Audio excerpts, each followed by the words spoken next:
Hello, I am Dean Miller, 35 years old, a tech millionaire with a fortune that sometimes even I find hard to believe. Approximately $400 million, according to the latest valuation of my company. I live in Seattle, where the drizzle seems never-ending, where neon-lit streets and the scent of coffee linger in the air.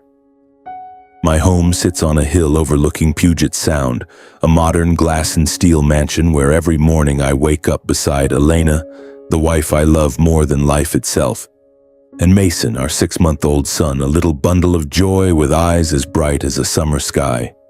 But life, despite its glamorous facade, is never as simple as the photos on Instagram. Money, fame, extravagant wine-soaked parties, they're just a fragile veneer covering the deep cracks in my heart. And those cracks, they stem from family, more precisely from my parents, Arthur Miller and Carol Miller. I grew up in a small town a few hours' drive from Seattle, where endless fields of grass stretched under a gray sky that seemed to swallow all hope. My parents were not warm people. My father, Arthur, was a car mechanic with rough hands and an unpredictable temper. He often growled, shouted, and more than once his slaps left marks on my cheeks for spilling a glass of water or forgetting my homework. My mother, Carol, was different. She didn't hit me, but her eyes, cold and sharp as a blade, always made me feel like I was an unforgivable mistake. They weren't poor, but they weren't well off either. Our life was a cycle of tension and endless arguments. When I was 15, I decided I had to escape that place. I didn't want to become another version of my father, a bitter man resenting life, or my mother, a woman constantly complaining about what she didn't have. I studied day and night, earned a scholarship, and eventually set foot at MIT. There I discovered my passion for technology, for lines of code that could turn ideas into reality. At 25, I founded my first startup. At 30, I sold it for $200 million. By 35, my second company, an artificial intelligence platform, was valued in the billions. I became one of America's youngest millionaires, featured in Forbes, invited to tech summits, and living in a house I once thought existed only in dreams. But money doesn't buy everything. It doesn't erase the memories of nights spent hiding in a corner of my room listening to my parents scream. It doesn't heal the wounds in my heart when I think about how they treated me. And most importantly, it doesn't turn my parents into the kind of mother and father I once longed for. When I first started making money, I thought I could fix everything. I hired people to renovate my parents' old house, making it more spacious and cozy. I bought them a beachfront villa worth over $10 million, a retreat with lush gardens, an infinity pool overlooking the deep blue ocean, breathtakingly beautiful. I gifted them a luxury SUV, the kind of car my father had always dreamed of. I covered all their living expenses, utilities, health insurance, even the lavish vacations my mother bragged about around town. Every month I sent them $10,000 for pocket money, an amount I believed was enough for them to live comfortably, even extravagantly. But what I didn't expect was how deep human greed could run. Every time I called, my mother would complain about something they needed. A bigger TV, a trip to Hawaii, a sum of money to invest in my father's vague business ideas. I tried to meet their demands not because I wanted to show off, but because I thought it was a way to make up for leaving them behind, to ease the guilt of succeeding while they remained stuck in a mediocre life. But the more I gave, the more they demanded. My mother's calls began to carry a sickeningly sweet tone filled with hollow compliments about my wonderful son. My father would pat my shoulder, call me the pride of the family, but his eyes looked at me like I was a walking safe. Elena saw it before I did. With her soft brown hair and sharp eyes, she always had a knack for seeing through people. "Dean," she said one evening as we sat by the fireplace, "I don't think your parents love you because you're their son. I think they love you for your wallet." I brushed off her words, laughing as if it were a joke, but deep down, I knew she was right. I just didn't want to face that truth. Elena is the guiding light in my life. We met 7 years ago at a tech conference in San Francisco. She was a freelance journalist writing about the impact of artificial intelligence on society. I was captivated by the way she asked questions, not the flattering kind meant to curry favor, but sharp, intelligent, as if she wanted to peel back every layer of my facade. I invited her for coffee after the panel, and from then on we were inseparable. When Mason was born, I felt my life was complete. That tiny boy with his chubby hands gripping my finger was everything I'd ever dreamed of. Looking at Mason, I vowed he would never grow up in the fear or loneliness I had known.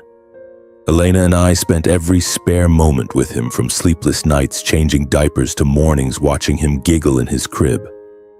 Our house, though vast and modern, became warm with Mason's cries and laughter.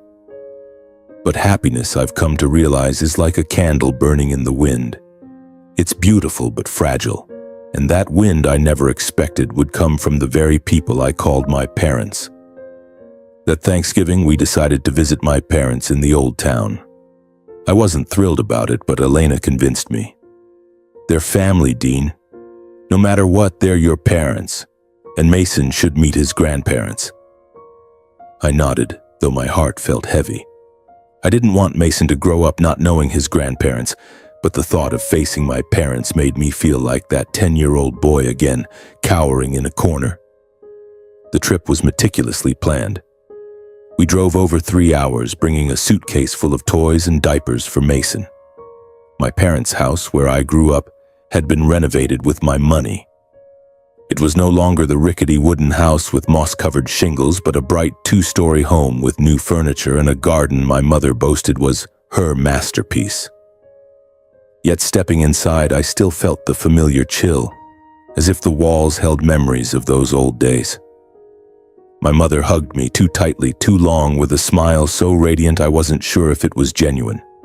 "Dean, my boy, look at you, so successful and still remembering your parents." My father clapped my shoulder hard enough to make me stumble. "Good job, son. I'm proud of you." I gave a forced smile, exchanging a glance with Elena. She shook her head slightly as if to say, "Stay calm, it'll be fine." Mason, cradled in Elena's arms, yawned and squirmed. My mother practically snatched him from Elena, cooing words of affection I'd never heard her say to me. "Oh, my sweet grandson, so adorable. Look at that nose, just like his father's." Elena smiled politely, but I noticed her hands tighten around her purse. She was uncomfortable, and so was I. That evening we had dinner together. My mother made a traditional stuffed turkey, boasting she'd been preparing since morning. My father opened a bottle of wine I'd brought, endlessly talking about his new investment projects. "Dean, you know, if you lent me some money, I could open a bigger auto shop. This town needs one." I nodded, promising to consider it, but all I wanted was for the dinner to end. That night, as Elena and I lay in the old guest room bed with Mason sleeping soundly in his crib nearby, I couldn't sleep. Something felt off, but I couldn't pinpoint it. Was it the way my mother looked at Mason with eyes both loving and something else? Or the way my father kept asking about my company, my wealth, my future plans? I shook my head, telling myself I was overthinking. They were my parents. They weren't perfect, but they were family. And family doesn't hurt each other, right? I was wrong, so terribly wrong. I didn't know that just hours later my world would collapse.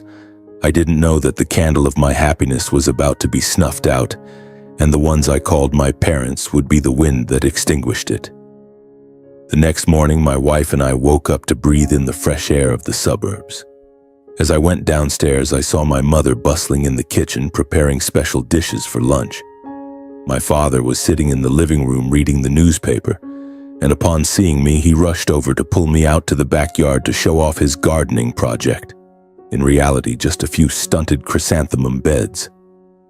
Elena was still upstairs feeding Mason and playing with him. I heard her laughter and Mason's happy gurgles, and for a moment it felt like all my worries melted away. But that feeling didn't last.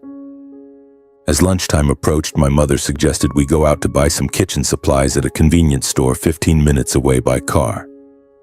"You two go ahead. Leave Mason with me," she said in a sweet tone, but something in her eyes made me uneasy. Elena glanced at me, her eyes flickering with hesitation. "Are you sure, Mom?" she asked. "Mason's only 6 months old. He can be fussy." "Oh, don't worry." My mother waved her hand, laughing loudly. "I raised Dean, didn't I? Looking after a baby is no trouble. Go on, you two need some alone time." My father nodded in agreement, clapping my shoulder again. "Listen to your mother, Dean. She's got this." I looked at Elena, trying to read her thoughts. She gave a slight nod, though I noticed her hand gripping her purse tightly. "All right," she said. "But please, Mom, don't let Mason play with small toys. Yesterday I saw you holding that plastic ring with tiny beads. It's dangerous. Mason puts everything in his mouth." My mother laughed, waving it off as if it were trivial. "Don't worry, Elena. I know. I'll only let him play with safe toys." I saw Elena hesitate, but she eventually nodded, placing Mason in his crib and kissing his forehead. "Mommy will be back soon, my love," she whispered. We left the house and drove to the convenience store in the town center. I tried to enjoy the rare moment alone with my wife, but my mind kept drifting to Mason. "Are you okay?" I asked. She sipped her coffee, her gaze distant. "I don't know, Dean. Your mom. I'm not sure she's as careful as she claims. I just have a bad feeling." "You're worrying too much," I said, though I didn't fully believe my own words. Mom's not perfect, but she wouldn't let anything happen to Mason. He's her grandson. Elena nodded, but I could tell she wasn't convinced. She stared out the window, absently twisting her coffee cup in her hands. About 30 minutes later, after we'd bought everything my mother needed and were preparing to head back, my phone rang. My mother's name flashed on the screen. I smiled, thinking she was calling to gush about how cute Mason was. But when I answered, her voice came through, trembling and panicked. "Dean, you need to come back now. Mason, he's not breathing." My heart stopped. I heard Elena gasp, her coffee cup slipping from her hand and splashing across the floor. "What did you say?" I shouted into the phone, my voice breaking. "What's wrong with Mason? What are you talking about?" "Come back now," my mother screamed, then hung up. I don't clearly remember what happened next, how I ran to the car. All I recall is Elena crying, gripping my hand tightly, her voice shaking. "Dean, drive, hurry!" The drive back felt endless, though it took only 15 minutes. I floored the gas, speeding past every limit, my mind blank except for the image of Mason, my tiny boy with a smile that melted everything. No, it couldn't be. I couldn't finish the thought. When we burst into the house, my mother was standing in the living room, her face ashen, clutching her chest. My father stood beside her, his eyes wild with panic.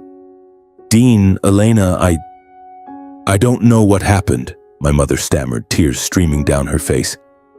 "I only left the room for a moment, and when I came back, Mason was—" I didn't hear the rest. I rushed to the crib where Mason lay motionless. My little boy, eyes closed, skin pale and bluish. I touched him, hoping to feel warmth, but his body was cold. "Mason!" I screamed, my voice breaking. Elena collapsed beside me, cradling Mason, sobbing uncontrollably. "My baby, Mommy's here. Open your eyes, please." I don't know how long I shouted, how long I held Mason and my wife in my arms. All I know is that when the police and ambulance arrived, they had to pull me away from him. A female paramedic with her hair tied high knelt beside the crib, starting chest compressions and administering oxygen. Her movements were swift, but I saw the look she exchanged with her colleague, a look that held no promise of hope. Elena clung to me, her nails digging into my arm as if it were the only thing keeping her upright. "They'll save him, right?" she whispered, but her voice faltered as if she already knew the answer. I didn't respond, just held her tightly, my eyes fixed on Mason. After what felt like an eternity but was only minutes, the paramedic looked up, shaking her head slightly. "I'm so sorry," she said, her voice low. "The child has no signs of life. We did everything we could." Elena let out a heart-wrenching scream and collapsed to the floor. I knelt beside her, holding her, feeling like the world was crumbling. Mason, my light, my joy, was gone. I looked at him lying there, still, his skin cold, and my heart felt like it was being crushed. My mother stood in the corner, hands covering her face, sobbing. "Dean, I don't know what happened," she repeated, her voice trembling. My father stood beside her, pale, muttering, "How did this happen? How?" Two police officers sprang into action immediately. One, a tall man with a deep voice, introduced himself as Officer Harris. He asked us to step back to preserve the scene. "I know this is a difficult time," he said, his eyes full of empathy but professional. "But we need to understand what happened. Who found the child?" My mother spoke up, her voice choked. I was watching him. I only left the room for a moment to get water, and when I came back, Mason wasn't breathing. I tried to shake him, but..." She trailed off, sobbing. I stared at her, searching for truth in her eyes, but saw only tears and panic. Or was I missing something? Officer Harris jotted notes quickly while the second officer, a young woman, began photographing the scene. She carefully inspected the crib and picked up a small piece of plastic, a part of the toy Elena had warned my mother not to let Mason play with. "We found this in the crib," she said, placing the fragment in an evidence bag. "This could be the cause. Choking hazard." Elena, still trembling in my arms, suddenly looked up. "I told her that toy was dangerous," she said, her voice icy despite her tears. "I specifically warned her not to let it near Mason." Officer Harris glanced at her, making another note, but said nothing. The air grew tense, as if everyone was holding back something. After the paramedics left, Mason's body was taken to the coroner's office for an autopsy. Officer Harris explained it was standard procedure for any unexplained infant death. "We need to determine the exact cause," he said. "It's likely a choking incident, but we have to be certain. You'll be informed of the results as soon as possible." The police stayed another hour inspecting the house, questioning us and my parents. They asked my mother what she'd done before finding Mason unresponsive, asked Elena and me about his habits, the toy, any relevant details. I answered mechanically, my mind numb, wanting only to hold Mason again. Elena was different. She answered clearly, but I saw her eyes dart to my mother, sharp as a blade. That night, Elena and I didn't sleep. We sat in the living room beside Mason's empty crib, silent. The pain was a monster gnawing at my heart, bite by bite. Elena leaned against my shoulder, her body rigid as if battling an inner storm. My mother tried to comfort us, hugging Elena and repeating apologies, but I noticed Elena pull away from her embrace, her eyes filled with suspicion. The next morning, as we packed to leave the town, Elena pulled me to the backyard where no one could hear. Her eyes were red, but her voice was firm. "Dean, I don't believe this was an accident," she whispered. "Your mother knew that toy was dangerous. I warned her, but she still left it in the crib. Don't you find that strange?" I looked at her, wanting to argue, to say her grief was clouding her judgment. But something in her voice, her eyes, stopped me. I glanced at the house, where my mother was washing dishes, looking distraught, and my father sat at the table, silently flipping through the newspaper. They looked like grieving grandparents. But my mother's eyes, when she briefly glanced at me through the window, felt off. Cold, as if she were wearing a mask. I took Elena's hand, squeezing it tightly, a spark of doubt igniting in my chest. "If you're right," I said, my voice trembling, "I swear we'll find the truth. For Mason." 5 days later, the autopsy results arrived. I received a call from the coroner's office on a rainy morning while sitting in my study staring at a family photo on my desk. The coroner's voice was cold and procedural. "Mr. Miller, the cause of Mason's death has been determined as asphyxiation due to choking on a small plastic object from a toy. There were no other abnormal injuries. We've concluded it was an accident." I hung up, feeling as though someone had punched me in the chest. An accident. The word echoed, sharp and meaningless. I wanted to believe it was true, that no one had intentionally harmed my son. But Elena's words from that day about my mother deliberately leaving the dangerous toy in the crib clung to my mind like a thorn. I stared out the window where rain pattered against the glass and wondered, Was my grief clouding my judgment, or was something truly wrong? Mason's funeral took place on a gray, dreary day, as if the sky itself were weeping with us. The cemetery was on the outskirts of Seattle, where rows of birch trees stood silently, their leaves falling onto the damp ground. Elena wore a simple black dress, her swollen eyes hidden behind sunglasses. She gripped my hand tightly, her body trembling as if she were fighting not to collapse. I wasn't faring much better. Standing before the tiny coffin, I couldn't believe that my boy, my joy, was now reduced to a name etched on a headstone.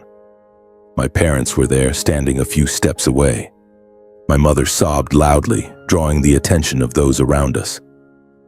My father was silent, head bowed, hands in his pockets. I wanted to feel their pain, to believe they were as shattered as we were by the loss of their grandson. But every time I looked at my mother, I caught her eyes darting toward us, not with grief, but as if she were observing, assessing. Elena said nothing, but I knew she felt it too. As the priest read the final prayer, Elena squeezed my hand and whispered, "Dean, I want to go home." We returned to our hilltop mansion, but it was no longer a home. Gone were Mason's laughter and Elena's lullabies. Only a heavy silence remained, like a lead blanket pressing on my chest. Every night I lay awake, staring at the ceiling, trying to picture Mason's face, but all I could see was him lying motionless in his crib, eyes closed forever. A few weeks after the funeral, with the pain still raw, my parents unexpectedly showed up at our door. My mother hugged me, tears streaming down her face, her voice choked. "Dean, my boy, your father and I can't bear the thought of you and Elena suffering alone. We're family. Let us stay with you for a while to help you both through this." My father nodded, clapping my shoulder as always, but this time I noticed his hand trembling slightly. "That's right, son. We want to be here for you." Elena stood behind me, silent. I looked to her, searching for agreement in her eyes, but she only gave a slight nod, her lips pressed tightly together. I knew she didn't want them here, but I didn't have the strength to refuse. The grief of losing Mason had drained me, and a part of me, the weak part, the part still yearning for a family, hoped their presence might fill the void. They moved in, bringing a few suitcases of clothes and endless words of comfort. My mother cooked every day. My father tinkered around the house, fixing things that didn't need fixing, like the kitchen cabinet door or a light bulb in the garage. At first, I thought they genuinely wanted to help. But within days, I began noticing strange signs. Elena was the first to sense something was off. One morning, as we sat at breakfast, she pushed her plate of scrambled eggs away, grimacing. "Dean, I feel so tired. My head's buzzing like I haven't slept enough." I nodded because I felt it too. I tossed and turned every night, even with sleeping pills. My vision blurred, my body felt heavy, as if a dark cloud followed me. "It's probably work stress," I said, trying to convince myself. "And Mason's loss." But Elena didn't agree. "No, Dean, this isn't normal. I've never felt like this before, don't you see? Ever since your parents arrived, we've been getting worse." She spoke softly, glancing toward the kitchen where my mother was washing dishes, humming an old song. I wanted to argue, but I couldn't deny that my health was deteriorating too. The dizziness, the waking up in the middle of the night with my heart racing. It all started when my parents moved in. I tried to dismiss the suspicion. They were my parents. They'd lost their grandson, they were trying to help. But then a memory flickered, a detail I'd overlooked.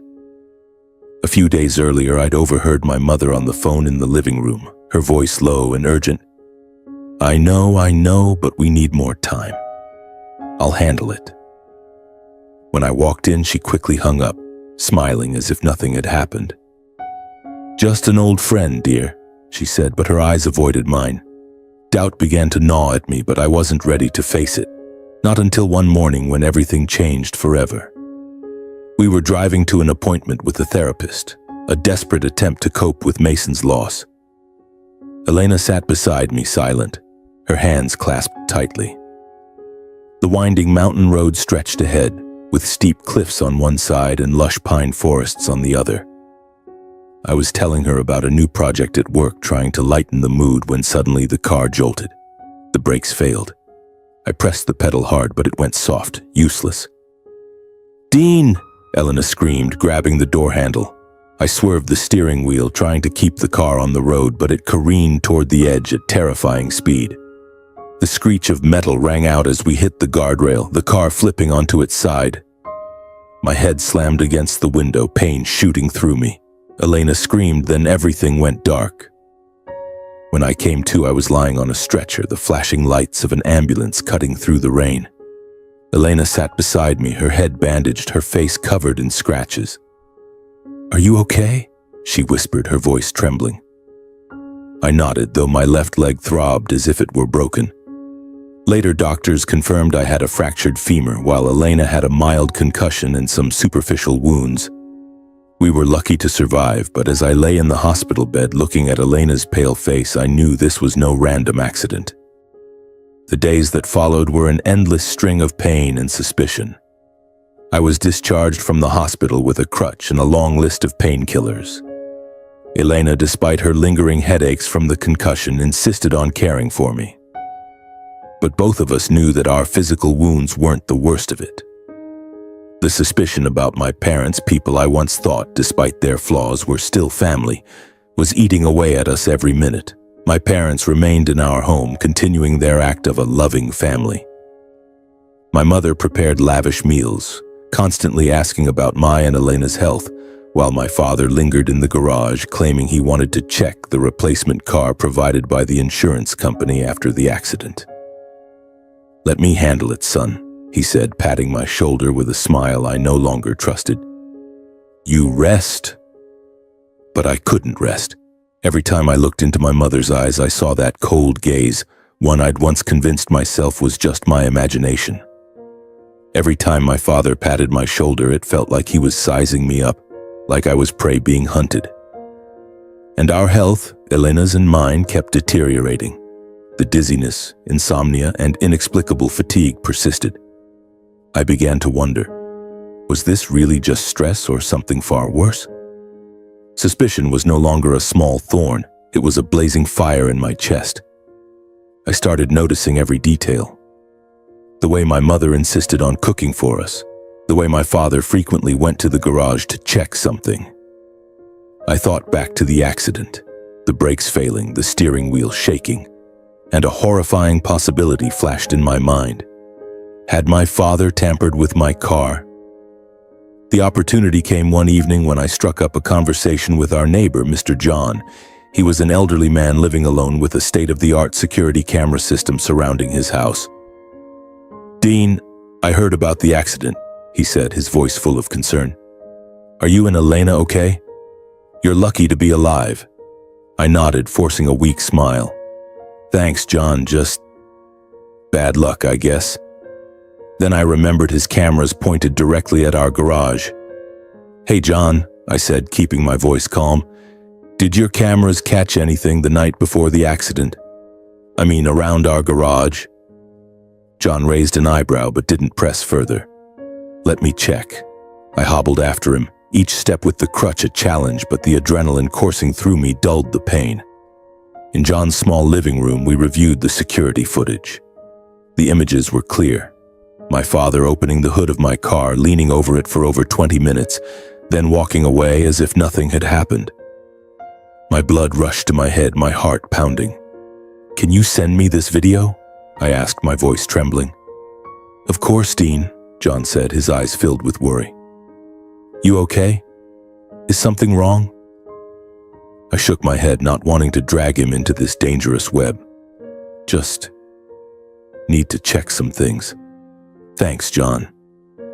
Back home, I didn't tell Elena right away. I needed time to process what I'd seen. But the suspicion had now hardened into an undeniable truth. My father had tampered with the car.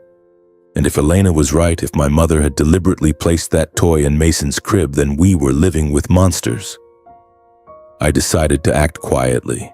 Using security software from my company, I installed hidden cameras in the house, in the kitchen, living room, and garage. I shared the plan with Elena one night after my parents had gone to bed. "We need proof," I whispered. If they're really trying to hurt us, I won't let them get away with it. Elena nodded, her eyes resolute. But we have to be careful, Dean. If they suspect anything, I don't know what they'll do next. A few days later, the cameras captured something that sent chills down my spine. In the kitchen, as my mother prepared dinner, she pulled a small, unlabeled glass jar from her apron pocket. She glanced around to ensure no one was watching, then sprinkled a pinch of seasoning from the jar onto mine and Elena's plates. Her movements were quick, practiced, as if she'd done this many times before. My throat went dry. The dizziness, insomnia, fatigue, it all made sense. I turned to Elena, who was watching the footage with me on the laptop. "They're poisoning us," I said, my voice breaking. Elena covered her mouth, tears streaming down her face. "Dean, what do we do now?" I didn't answer right away. All I knew was that the seasoning jar was the key.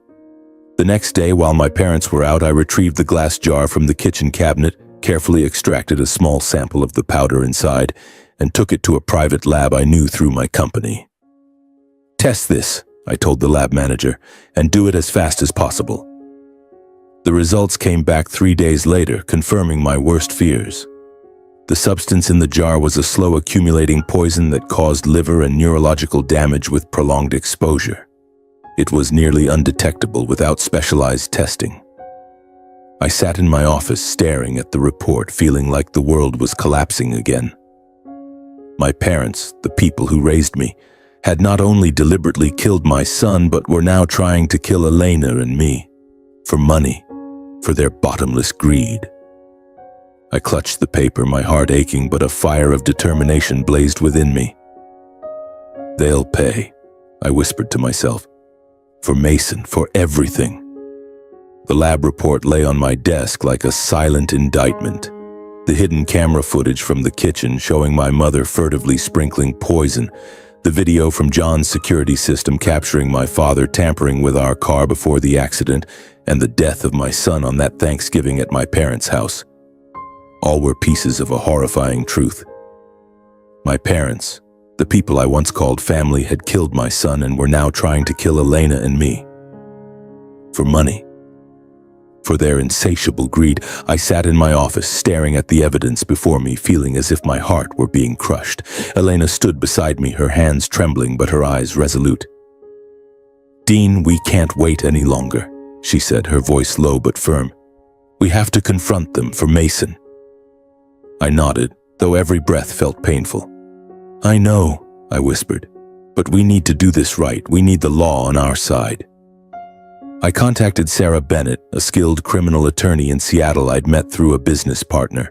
I sent her all the evidence, the videos, the toxicology report, and a recording from Jack, a private investigator, of my mother's phone call where she referred to Mason's death as a planned accident. Sarah listened, her voice grave over the phone. "Dean, with what you've got, we can pursue charges of conspiracy to commit murder, attempted bodily harm, and possibly homicide related to your son's death. But how do you want to handle this? Confront them directly or go straight to the police?" I paused, thinking of Mason, of my mother's cold gaze and my father's fake smile. "I want to confront them," I said. "I want to hear them admit it. But I need you there, and the police too." Sarah agreed, and we devised a plan. That evening's dinner felt heavy, like a storm about to break. I sat at the head of the table, my crutch propped beside me, trying to maintain a calm facade. My mother brought out a casserole, flashing a sweet smile. "Dean, Elena, I made this especially for you two," she said, her voice so gentle it felt contrived. My father sat across from me, sipping wine, his eyes flickering over me as if assessing. Sarah and Officer Michael arrived right on time. I introduced them as work friends and an acquaintance, but I saw my mother stiffen when she noticed Michael's uniform. "A police officer?" she asked, her voice wavering slightly. "Oh, that's unexpected." "Just a friendly dinner, Mom," I said, forcing a strained smile. "Sit down, let's eat." The meal began in awkward silence. Elena and I barely touched our food, citing a health-related diet. I saw my mother glance at our plates, a flash of irritation in her eyes. Sarah chatted cheerfully as if nothing were amiss, but Michael sat quietly, observing everyone with careful precision. Then I decided to break the silence. I turned on the dining room TV, which I'd connected to my laptop. The security footage played. My father in the garage, tampering with the car before the accident. "What did you do to the car that night, Dad? The brakes didn't work. You knew that, didn't you?" My voice rose, unable to contain my anger. My father shot up, his chair crashing to the floor. "Dean, what the hell is going on? Are you accusing your own parents?" he shouted, but his eyes were wild, darting nervously. Sarah spoke, her voice calm but razor-sharp. "Mr. and Mrs. Miller, we have evidence of a slow-acting poison in Dean and Elena's food. And this video," she pointed to the screen now showing my mother sprinkling poison from the glass jar, "shows you deliberately poisoning them." My mother burst into tears, covering her face. "Dean, I didn't want to," she sobbed. "Your father made me. He said we needed the money, that you didn't need all that wealth. I just followed along." Her confession hit me like a knife to the heart. I stared at her, the woman who once sang me lullabies, now admitting to harming my family. My father shouted, cutting her off. "You liar! I didn't make you do anything." He bolted for the door, knocking over a chair, but Michael was faster. He chased after my father, calling for backup on his radio. Within minutes, police sirens wailed outside. My father was handcuffed, his face a mix of rage and desperation as he was led to the patrol car. My mother collapsed into a chair, sobbing uncontrollably. "Dean, I'm sorry. I didn't mean for Mason to die. It was just an accident." But her words meant nothing anymore. I turned away, unable to look at her. Soon after, Michael and his colleagues handcuffed her and took her away. After discussing with Elena, we decided to press charges against my parents for murder, poisoning, and attempted bodily harm. 3 months later, the case went to trial. The 4-day trial gripped Seattle's media attention. Sarah, representing our family, methodically presented every piece of evidence. Every frame of video, every lab result, every whispered word in the recordings. Finally, the judge, a stern older woman with a no-nonsense demeanor, stood to deliver the verdict. On the charge of first-degree murder in the death of Mason Miller, the jury finds the defendants Arthur Miller and Carol Miller guilty. On the charges of conspiracy to commit murder and attempted bodily harm against Dean and Elena Miller, we find the defendants guilty. The gavel struck, cold and final. My mother collapsed, sobbing. My father shouted, "You have no right," before being handcuffed and escorted out by the police. Elena and I held each other tightly, tears falling not from joy but from a simple, brutal truth. Justice had been served, but the pain and loss were too great to ever fully heal. 1 year after the trial, Elena and I visited Mason's grave at the cemetery on the outskirts of Seattle. The autumn wind blew gently, carrying the scent of fallen leaves and the quiet stillness of a gray afternoon. The small headstone engraved with our son's name, Mason James Miller, our little angel, sat silently amidst the lush green grass. I knelt down, placing a bouquet of white chrysanthemums on the grave, my fingers brushing lightly over the inscription, as if I could feel Mason's warmth through the cold stone. Elena stood beside me, one hand cradling her belly, the other gripping my hand tightly. She was 7 months pregnant with another boy, a new light in our lives. But today, we were here for Mason, to tell him we'd never forgotten him. The past year had been a long journey, filled with dark days and moments when I thought I couldn't go on. After the trial, when my parents were sentenced to life in prison, Elena and I left the mansion on Puget Hill. That house, once the place where we built our dreams, was now filled only with painful memories. We moved to a smaller home in a coastal town an hour's drive from Seattle. The new house wasn't as grand as the old one, but it was warm, with large windows overlooking the ocean and a small garden that Elena tended to daily. We wanted a place to start over, to heal, though we knew the wound of losing Mason would always be a part of us.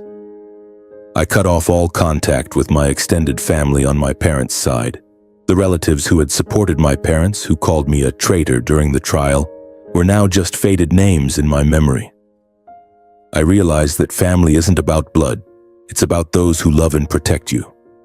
Elena, and now our unborn child, were my true family. Elena and I established a charitable foundation in Mason's name, dedicated to supporting families who lost young children to accidents or crimes.